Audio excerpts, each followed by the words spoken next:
from Croma store for 4,200 rupees. I'm going to show you how to sync this with your phone.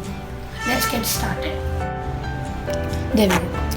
In order to pair the watch with your phone, you need to download the official app of Amazfit Z. So let's get started. Click the app, click add device, click watch, agree. Now let's scan the QR code.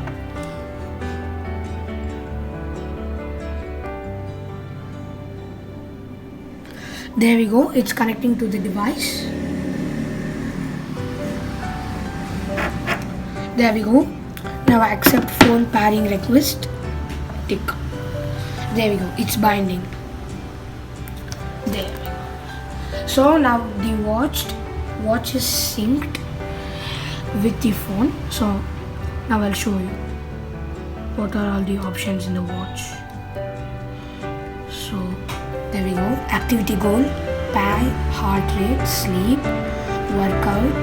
workout history, SPOT, stress, breathing, cycle tracking, to-do list, alarm, settings and more.